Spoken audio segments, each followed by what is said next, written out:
Bonjour, je m'appelle Fabrice Ferrandez, je travaille à la délégation de la Commission européenne à Rabat au Maroc depuis 2007 et donc je suis en charge entre autres du suivi de programmes d'appui budgétaire pour la réforme de l'administration publique ainsi que pour la réforme de la fiscalité. Donc c'est un programme finalement qui a commencé en 2004 et qui donc s'est intégré dans le cadre d'une stratégie nationale marocaine qui consistait finalement à mettre au cœur des réformes du secteur public la culture de la performance. Et dans ce cadre-là, la Commission européenne a travaillé main dans la main avec d'autres bailleurs de fonds et à ce titre, le Maroc est un pays assez pilote en matière de mise en œuvre des grands principes de la Déclaration de Paris. Je pense en particulier donc à la coordination que nous avons eue avec la Banque mondiale et la Banque africaine de développement, donc avec l'Union européenne, où nous avons pu justement travailler d'une seule voix et parler aux autorités d'une seule voix sur une assistance technique et une aide financière potentielle à leur stratégie de réforme.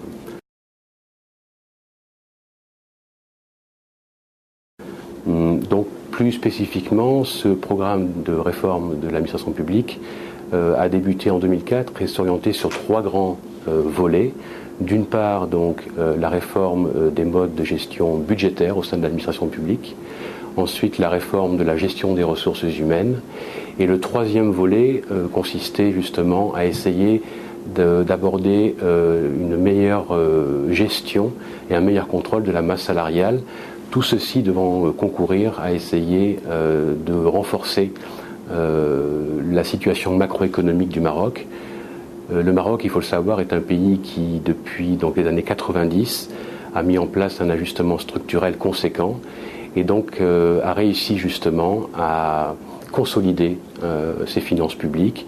et est donc parvenu dès le début des années 2000, mais plus régulièrement depuis 2004, à assurer une situation macroéconomique stable et avec des fondamentaux budgétaires tout à fait cohérents et tout à fait solides.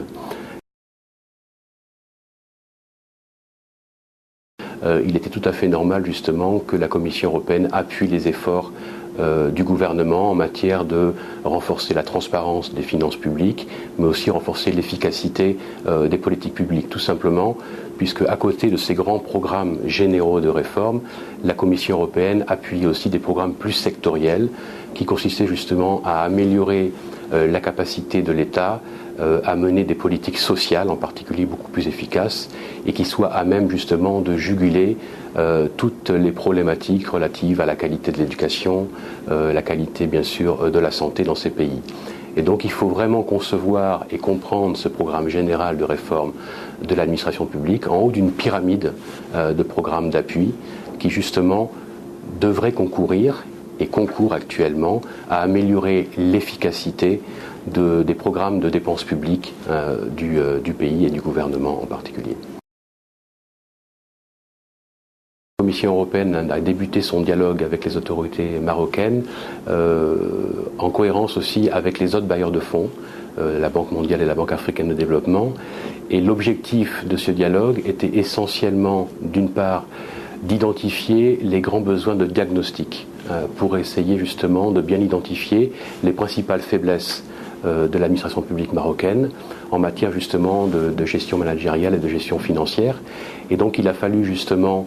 tout un travail d'étude, de diagnostic pour essayer justement d'en tirer des éléments de réforme et donc des grands axes de réforme. Et donc il a fallu aussi faire appel à une assistance technique de très haute qualité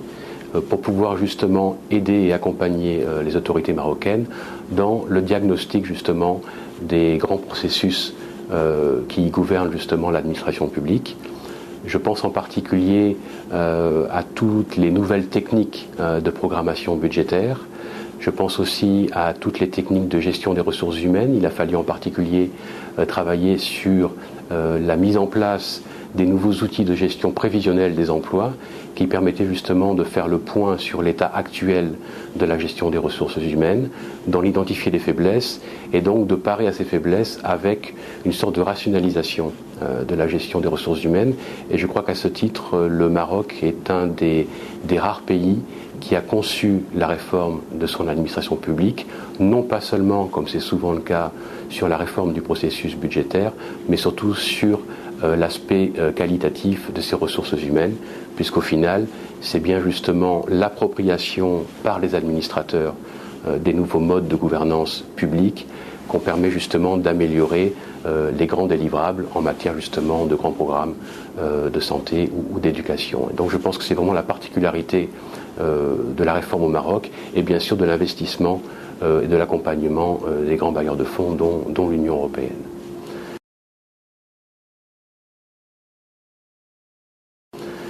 Je pense ensuite, bien sûr, à l'approche spécifique qui a eu lieu au Maroc comparé à d'autres pays, en particulier en matière de réforme du processus budgétaire, puisque finalement le Maroc avait choisi une approche extrêmement pragmatique, à savoir une approche par pilote, et donc les nouvelles techniques, disons, de management en matière de ressources humaines ou en matière de ressources budgétaires ont été mises en place progressivement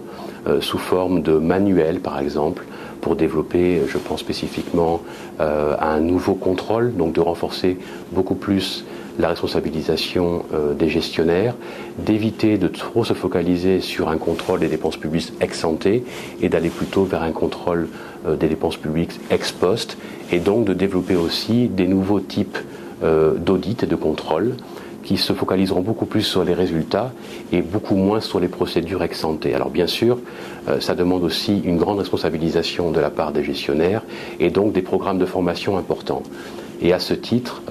l'Union européenne, comme la Banque mondiale et la Banque africaine de développement, ont essayé justement d'assister le gouvernement marocain pour mettre en place justement tous ces manuels techniques qui étaient décidés justement en commun et en commun accord avec non seulement les grands ministères, mais aussi donc les grands experts de la part des bailleurs de fonds. Et il faut dire à ce titre que nous avons eu une très bonne expérience en matière de mobilisation d'expertise provenant des milieux universitaires, par exemple. L'idée étant de se focaliser d'abord sur donc, le diagnostic, puis la conceptualisation de la réforme, et ensuite l'opérationnalisation de la réforme. Et nous sommes arrivés récemment à un stade au Maroc où, suite à cette approche pragmatique de programme pilote, de développement de nouveaux outils, en particulier dans le cadre de la réforme de la gestion budgétaire, nous sommes arrivés à un point où le gouvernement a accepté de réformer, en tout cas de réfléchir à la réforme de sa loi organique des finances, afin de normaliser justement tous ces nouveaux outils et tous ces nouveaux projets pilotes dans un cadre normatif cohérent et législatif. Alors c'est un pas très important pour le Maroc. Il faut savoir que la dernière loi organique datait de 1998, donc ce qui est une loi organique relativement jeune, mais disons que les efforts de réforme ont été tels en 10 ans que finalement cette loi organique se retrouve caduque et qu'il faut donc penser justement à la réformer. Et c'est vrai qu'à ce moment-là, l'intérêt de ce genre de programme est que l'on rentre dans le champ politique, puisque qui dit loi organique dit aussi validation par le Parlement, ce qui permet justement d'assurer une grande transparence des réformes qui ont été mises en œuvre depuis donc les années 2000-2001 et surtout qui permettent de légitimiser politiquement ces processus de réforme avec à la clé bien sûr pour le gouvernement marocain une transparence et une façon justement de démontrer vis-à-vis du citoyen, puisque même si la réforme consistait essentiellement à se focaliser sur la sphère des administrateurs, il était important bien sûr de commencer à s'ouvrir vers la sphère des citoyens et des administrés.